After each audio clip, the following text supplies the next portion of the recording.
Hello everyone, welcome to the daily editorial analysis of the Assam Tribune newspaper. Before starting the analysis, I request you to subscribe the channel for getting the notifications and share to those who might be helpful from this analysis. Our Telegram link is given in the comment section through which you will be given important PDFs. Let's start today's important articles. The first article is Assam, a new growth engine. So, Ami, মানে advantage Assam যেতিয়াৰ পৰা আমাৰ সামিটখন হৈ গৈছে তেতিয়াৰ পৰা অসমৰ গ্ৰোথৰ বিষয়ে আমি বহুত কেইটা আৰ্টিকেল পাইছো গতিকে আপোনালোকে এই আৰ্টিকেলসমূহ কনজাৰ্ভ কৰি ৰাখিব মইতো মান্থলি কম্পাইলেশ্যনত কৰি লৈ গৈয়ে আছো মানে যিমানখিনি এনেকুৱা ধৰণৰ মানে আসাম গ্ৰোথৰ ওপৰত আছে কাৰণ সেইখিনি আসাম ইকনমিৰ ভিতৰত পৰি যাব গতিকে সেইখিনি আপোনালোকৰ এক্সামত বহুত কামত আহিব So, post-independence, Assam's per capita GSDP was higher than the national average. So, যেতিয়া আমাৰ স্বাধীনতা হৈ গল, স্বাধীনতা হৈ যোৱাৰ পিছত অসমৰ GSDP টো মানে national average-তকৈ বহুতখিনি ওপৰত আছিলে। মানে national development-ক contribute কৰিব পৰাকে মানে আমাৰ অসমখন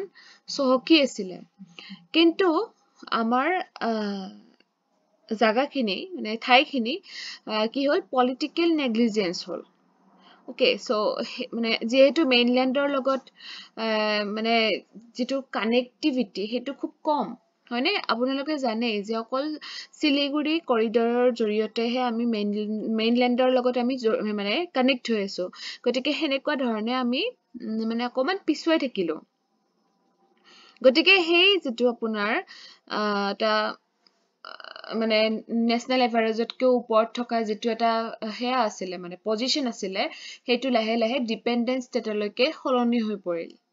আৰু অসমীয়া মানুহসকলেও এটা এলিয়েনেশন ফিল কৰিব ধৰিলে মানে মেইনল্যান্ড খনৰ পৰা Okay, so there was considerable instability in the state in 1980. আৰু আমাৰ ৰাজ্যখনত কি হৈছিলে যে বিশেষকৈ বাংলাদেশৰ পৰা illegal immigrants বহুখিনি আহি গৈছিলে যাৰ কাৰণে আমাৰ ইয়াতে মাছ মুভমেন্ট হৈছিলে হয়নে তাৰ পিছতে আসাম একৰ্ড সাইন হৈছিলে কেতিয়া হৈছিলে আসাম একৰ্ড সাইন 1985 ত যাতে আমাৰ ইন্ডিজিনিয়াস পিপল খিনিৰ ইন্টাৰেষ্ট খিনি মানে কি কৰিব পাৰে যে প্ৰমোট কৰিব পৰা যায় ওকে সো যেটো গ্ৰোথ ষ্টৰী হেখিনি আধাতে ৰৈ যোৱা যেন হৈছিলে অসমৰ আৰু এনেকে মানে আপোনাৰ ইন এবাউট 3 ডিকেডছ এনেকে আমাৰ টাইম আমাৰ হাতৰ পৰা গুছি গৈছিলে মানে আমি পিছুৱাই পৰিছিলো মেইনল্যান্ডতকে আমাৰ গ্ৰোথ ষ্টৰীটো বহুতখিনি পিছত থাকি গৈছিলে ঠিক আছে তাৰ পিছত আমাৰ গ্ৰোথ ষ্টৰী বুলি এটা এনেকে এটা প্যাৰাগ্ৰাফ দি দিছো so in 2016 the state has achieved a compounded annual growth rate of 12.6% for the GSDP তো যেতিয়া আমাৰ আপোনালোকে কেতিয়াও পাৰ্টি মেনশন নকৰিব এক্সামত আমাৰ আৰ্টিকেলটোত বিজেপি বা চিফ মিনিষ্টাৰ হিমন্ত বিশ্ব শৰ্মা নৰেন্দ্ৰ মোদী এখেতসকল অহাৰ পিছত এইখিনি মানে গ্ৰোথ হোৱা বুলি দিছে বাট আপোনালোকে কেতিয়াও পাৰ্টিৰ নাম বা লিডাৰৰ নাম মেনশন নকৰিব ওকে সো আপোনালোকে টাইম পিৰিয়ডটো ধৰি দিয়ক যে এইখিনি সময়ত ইমানখিনি গ্ৰোথ ৰেট আহিছে আমাৰ আসামত And Assam also recorded a remarkable 19% growth rate in the last fiscal year alone. তাৰপিছত আৰু এটা কথা হৈছিলে যিখিনি মানুহ সেই ইনসাৰ্জেন্সি পিৰিয়ডত মানে কৰ্মসূত্ৰে বাহিৰত গুছি গৈছিলে আমাৰ অসমৰ পৰা সেই মানুহখিনিক আকৌ উভতাই আনাৰ কাৰণে আমাৰ চিফ মিনিষ্টাৰে মানে তেওঁলোকক মানে ৰিকুৱেষ্ট কৰিছিল যে আপোনালোকে আকৌ অসমত আহিব লাগিব হয়নে সো তাৰ মানে ঘুৰি অহাৰ পিছত যাতে তেওঁলোকে আকৌ কামত ইনভলভ হ'ব পাৰে তাৰ কাৰণেও তেওঁ মানে কিছুমান পদক্ষেপ লৈছিল তো চাও 2024 কি হল আমাৰ টাটাৰ ফালৰ পৰা সেমিকন্ডাক্টৰ প্লান্টটো যে হ'ব আমাৰ জাগিৰোডত মানে হেতু আৰম্ভণি কৰা হ'ল মানে তাতে কিমান ইনভেষ্টমেন্ট কৰা হৈছে 27000 crore যদি কিবা কাৰণত অসমৰ গ্ৰোথৰ ওপৰত কোৱেশ্চন আহে এইবিলাক কথা আপোনালোকে মেনশন কৰিব পাৰিব তাৰপিছত এডভান্টেজ অসমৰ বিষয়টো বহুতখিনি পঢ়িছো তথাপি আজি আকৌ দিছে যিহেতু এটা চাওক সেই এডভান্টেজ আসাম সামিটত পিএমএ কি কৈছে যে পিএমএ কৈছে যে অসমখন অকল নৰ্থ ইষ্টৰে গেটৱে নহয় সাউথ ইষ্ট এছিয়াৰ গেটৱে হয় নৰ্থ ইষ্টখন ওকে সো এইটো কথা এক্ট ইষ্ট পলিচিত দিয়া আছে আৰু প্ৰাইম মিনিষ্টাৰ নৰেন্দ্ৰ মোদীয়ে সেই সামিটখনত মেনশন কৰিছিল কথাটো তাৰ পাছতে multiple meetings were held across major cities in India and abroad with a special initiative called Assam Week so এইটো অসম উইক হিচাপত মানে যাতে আমাৰ যেটো আমাৰ অসমত যে এনেকে ওয়াৰ্ল্ড ওয়াইড মানে ওয়াৰ্ল্ড মানে হোল ওয়াৰ্ল্ডৰ পৰা যে ইনভেস্টৰ বিলাক আহিছে এই বস্তুটো যাতে প্ৰমোট কৰা হোক সেই কাৰণে এই ইনিশিয়েটিভটো লোৱা হৈছিল so that আমাৰ অসমখনে মানে কি ইকোনমিক্যালি আগুৱাই যাব পাৰে বা টুৰিজমৰ সাইডতো মানুহে জনা হোক হয়নে আমাৰ অসমখন টুৰিজমৰ ক্ষেত্ৰত কিমান কি হয় কিমান চহকি হয় কালচাৰেল টুৰিজমৰ ক্ষেত্ৰত হয়নে টি টুৰিজম আছে ওয়াইল্ড লাইফ টুৰিজম আছে মেডিকেল টুৰিজম আছে হয়নে নহয় গতিকে এইবিলাক বস্তু প্ৰমোট কৰিব লাগে তাৰ পিছতটো আপোনালোকে জুমৰ বিনন্দিনীৰ বিষয়ে গম পাইছে যেটো আমাৰ এডভান্টেজ আসামৰ প্ৰথম আৰম্ভণিৰ দিনাখন এটা জুমৰ নৃত্য প্ৰদৰ্শন কৰা হৈছিল যেটো নেকি আমাৰ সাহৰ আমাৰ অসম সাহৰ 200 বছৰ অতিক্ৰম হৈ গল হেতুক বেস কৰি আসলতে এই নৃত্যটো প্ৰদৰ্শন কৰা হৈছিল যত নেকি 8000 পাৰফৰ্মাৰ্ছে পাৰফৰ্ম কৰিছিল from 800 tea gardens আৰু এইটো এটা ওয়াৰ্ল্ড ৰেকৰ্ড হৈ পৰিছিল তাৰ পাছতে ইন্ডিয়াৰ টপ ইন্ডাষ্ট্ৰি লিডাৰ্স বিলাক আহিছিল যেনেকুৱা আমাৰ টাটাৰ পৰা আহিছিল ৰিলায়েন্সৰ পৰা আহিছিল হয়নে সো ৰিলায়েন্সৰ মুকেশ আম্বানী ছাৰে কি কৈছিল হেখিনি কথা আপোনালোকে মনত ৰাখিব মই এটা প্যাৰাগ্ৰাফত কভাৰ কৰিছো গতিকে প্ৰত্যেকটো বিষয় যেতিয়া আপোনালোকে জানি থাকিব সো মুকেশ আম্বানীয়ে ডাটা সেন্টাৰছৰ কথা মানে ডাটা সেন্টাৰছ অনাৰ কথা তেখেতে উল্লেখ কৰিছে আদানিয়ে বিশেষকৈ আমাৰ এয়াৰপৰ্টৰ কথা উল্লেখ কৰিছে বেদান্তে অইল নেচাৰেল গ্যাস এইবিলাকৰ বিষয়ে উল্লেখ কৰিছে সো এইবিলাক কথা জানি থব আপোনালোকে and a total of 2888 memorandum of understandings were signed across all sectors okay so the total private and public sector investment commitments amounted to an astonishing rupees 5.18 lakh crore investment বহুতখিনি হৈ গৈছে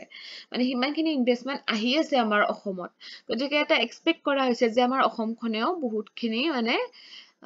কি কৰি ডেভেলপ কৰিব পাৰিব এটা major project খিনি কি হয় mega urea fertiliser plant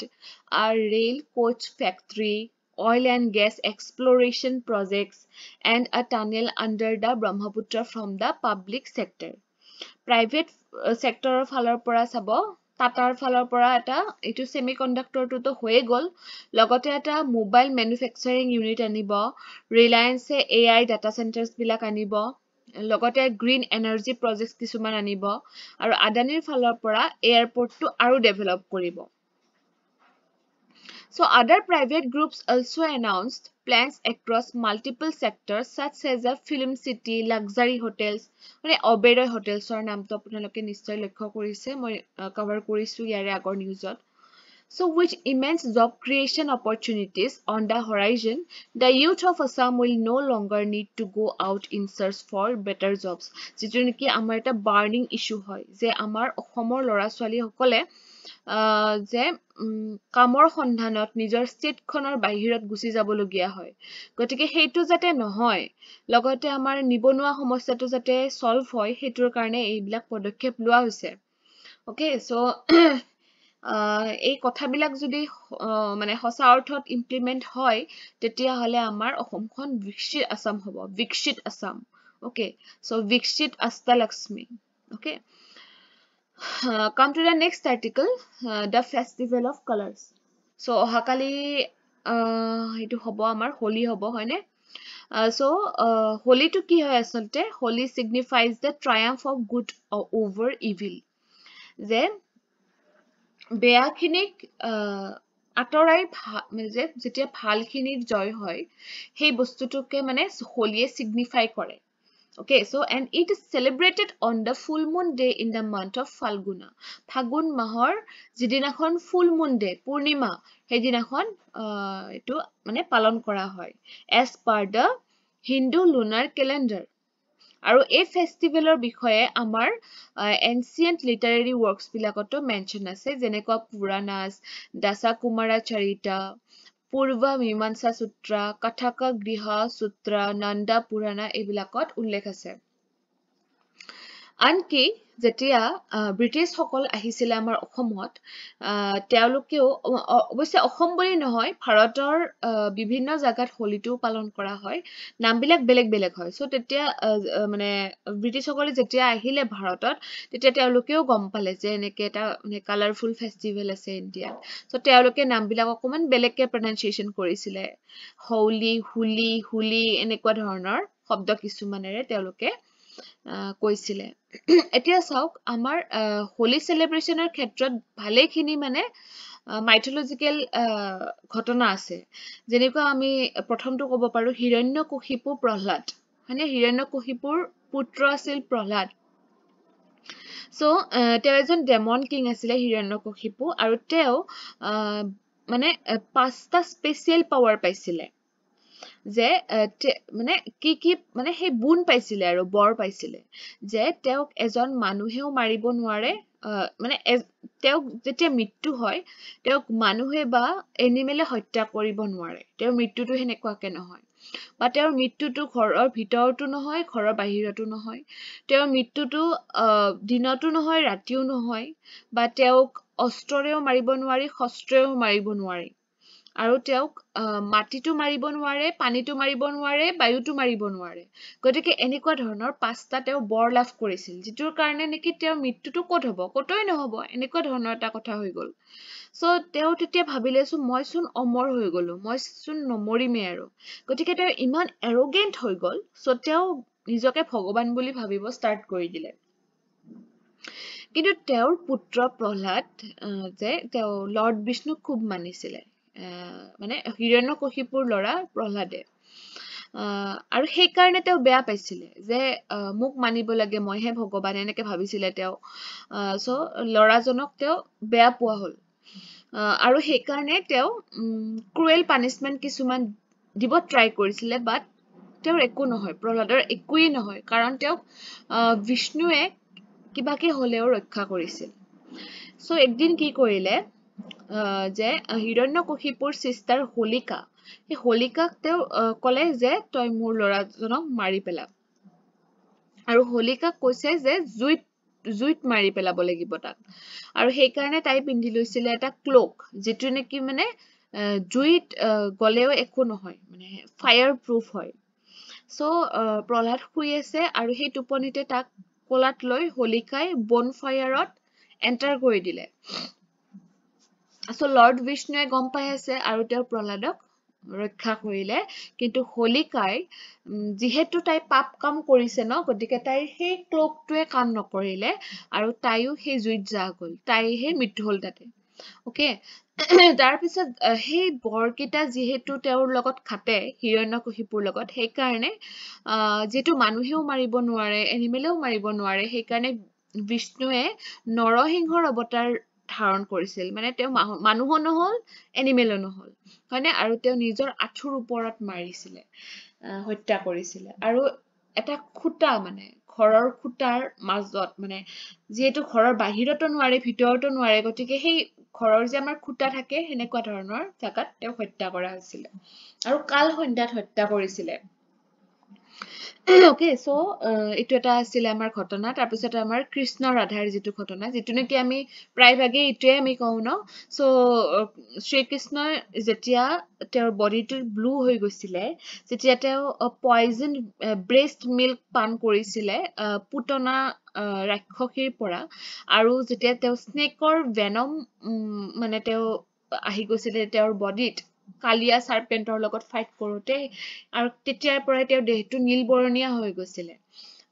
okay so তেওঁৰ কিন্তু তেওঁৰ মানে প্ৰেমিকা বুলিয়ে কৈছো ৰাধাৰ আগত তেওঁ লাজ পাইছিলে যে ৰাধা ইমান ধুনীয়া মই কলা মানে কলীয়া কৃষ্ণ বুলি কয় ন সো একদিন মাকে তাক ধেমালিতে কৈছে যে তই এটা কাম কৰিবি ৰাধাক কালাৰ দি দিবি তোৰ দৰে এনেকে কলে সো কৃষ্ণই সেই মতে ৰাধাক কালাৰ দিলে সো এইটো মৰ্মে আচলতে সেই কৃষ্ণ ৰাধাৰ সেই হোলীটো মানে এটা মানে উৎসৱলৈ পৰিণত হল মানে এইটো এটা মিথ আছিলে তাৰপিছতে Shiva Kamdev so the puranic and poetic accounts of Kumara Sambhava by Kalidas so Kalidasor jikhon Kumara Sambhav tate likha ase je jetia sati date hoisile tetia মানে শিৱ বাবা মানে তেখেতে ডিপ মেডিটেশনত গৈছিলে আৰু ইফালে পাৰ্বতী দেৱীয়ে মানে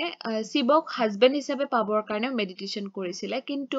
তেওঁৰ মেডিটেশনে কাম কৰা নাছিলে কাৰণ শিৱ বাবা একদম মানে ডিপ মেডিটেশনত গৈছিলে এইফালে আকৌ এটা ঘটনা হৈ আছিল যে ভগৱান সকলক তাৰকাসুৰে এফ্লিক্ট কৰি আছিল আৰু কোনো এজনে মানে প্ৰফেসি কৰিছিল যে শিৱ আৰু পাৰ্বতীৰ এজন লৰা হ'ব স্কন্দ এই স্কন্দই হে তাৰকাসুৰক হত্যা কৰিব পাৰিব তাৰ পিছতে যিজন মানে ভগৱানৰ ৰজা ইন্দ্ৰ সেই ইন্দ্ৰই কামদেৱৰ ওচৰত গল ওকে সো কামদেৱক কলে যে শিৱৰ যেটো মেডিটেশন হেতু ভাঙিব লাগে যাতে তেওঁ পাৰ্বতীৰ প্ৰতি আকৰ্ষিত কৰিব পাৰি নহলে পৃথিৱীখন ধ্বংস হ'ব এতিয়া সো কামদেৱে হেনেকে গল যোৱাৰ লগে লগে শিৱৰ বহুত খং উঠিলে তেওঁৰ থাৰ্ড আইটো মানে ওপেন হৈ গল আৰু ইমান খং উঠিল তেওঁ কামদেৱক ভস্ম কৰি পেলালে সো তেতিয়া কি হল কামদেৱৰ ওয়াইফ ৰতি কান্দি তাই একদম মানে শিৱ বাবাক কৈছে যে মোৰ হাজবেণ্ডক আকৌ ঘূৰাই আনক হেনেকে বহুত ৰিকুৱেষ্ট কৰিলে তেতিয়া শিৱই কামদেৱক ঘূৰাই আনিলে হয় বাট উইদাউট এ বডি যে তেওঁক মানে তেওঁক অনুভৱ কৰিব পাৰি কিন্তু মানে তেওঁক দেখিব নোৱাৰি এনেকুৱা ধৰণৰ এটা টানিলে আৰু কিছুমান মই হেৰি দেখা পাইছিলো যে তেওঁৰ হাত ভৰি মূৰ এনেকুৱা বেলেগ কে আহি গৈছিলে মানে এজন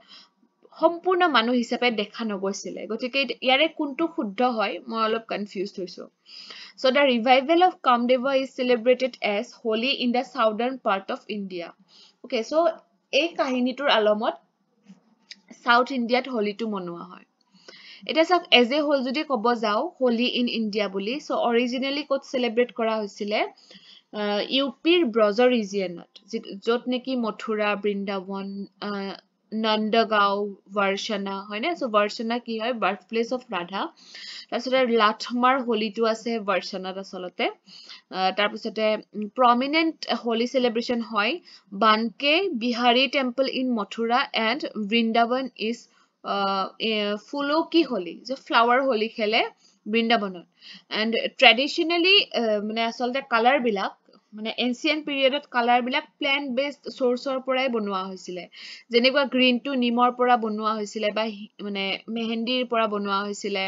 তাৰপিছতে টাৰ্মাৰিকৰ পৰা ইয়েলো কালাৰটো বনোৱা হৈছিল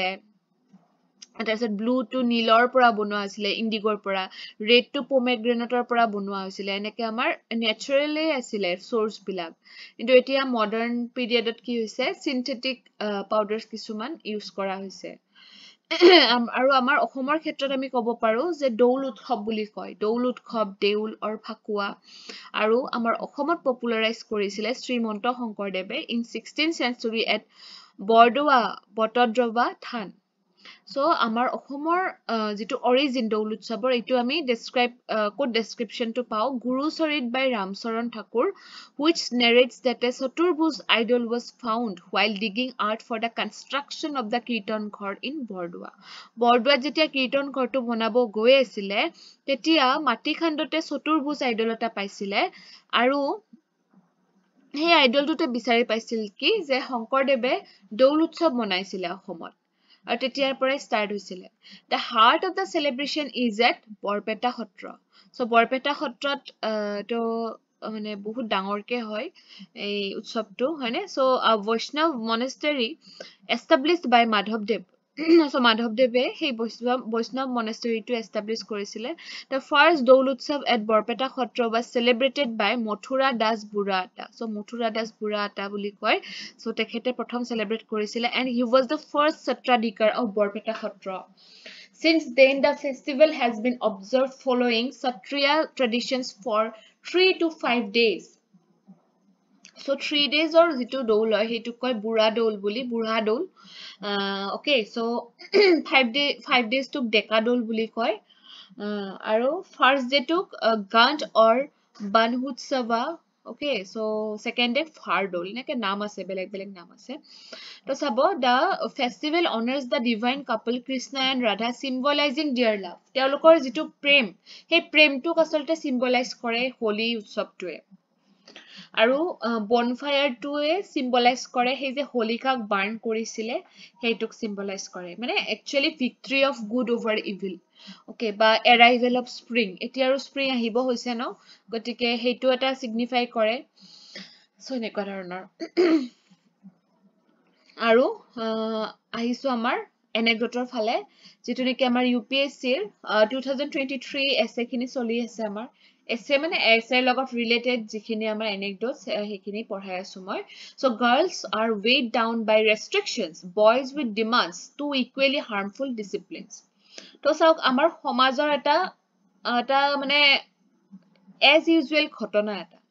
যে girls বিলাকক restrict কৰি থৈ দিয়ে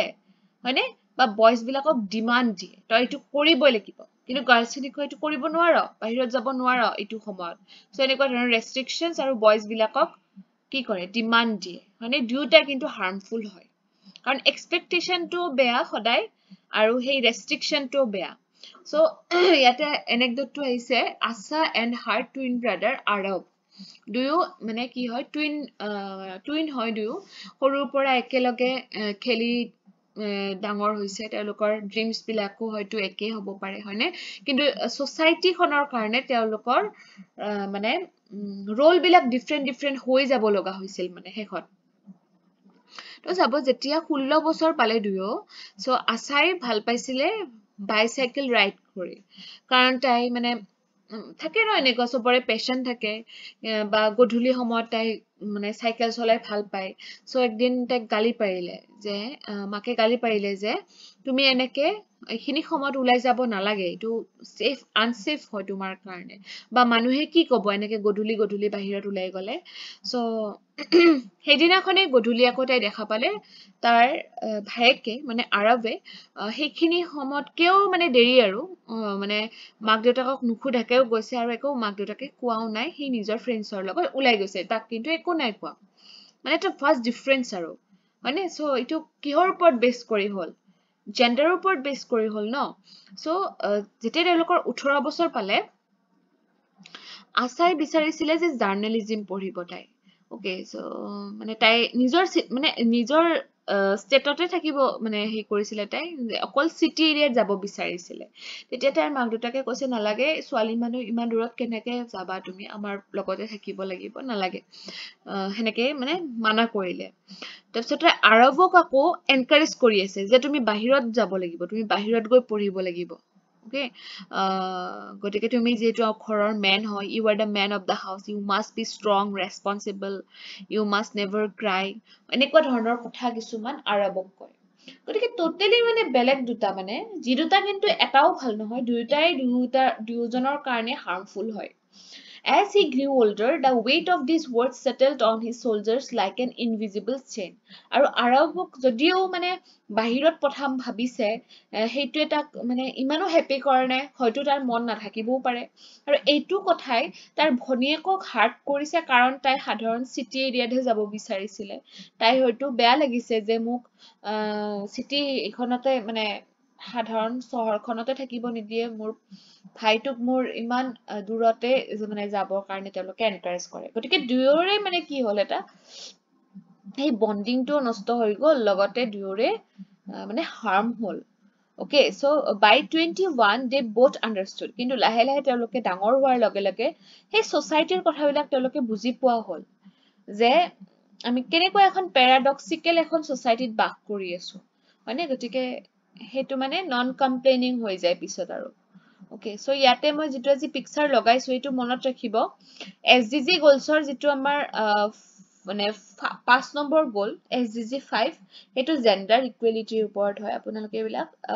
মনত ৰাখিব কিন্তু এসডিজি গোলছ কেইটা মানে একদম মনত ৰাখিব 1 ৰ পৰা 17 লৈকে কাৰণ আনসাৰ ৰাইটিংত টু হেল্প কৰিবই লগতে ডাইৰেক্ট কোৱেশ্চন আহে এইবাৰে আই থিংক আহিছিল নেকি এসডিজি এসডিজি 14 নে 15 এটো কি হয় মানে কিহৰ লগত ৰিলেট হয় এনেকে মানে ডাইৰেক্ট কোৱেশ্চন আহিছিল গতিকে you should know about those goals okay কিছুমানতো মই দেখিছো কিছুমান ষ্টুডেন্টে কি কৰি থৈ দিয়ে ৱালপেপাৰখন এসডিজি ৰে কৰি থৈ দিয়ে যাতে মানে দেখিলেই মনত পৰে গোলছ কেইটা গতিকে সো মানে হিমানখিনি আপোনালোকে কনসাৰ্নড হৈ থাকিব লাগিব ওকে সো আজিৰ কাৰণে এইখিনিয়ে আছিলে thank you for watching the video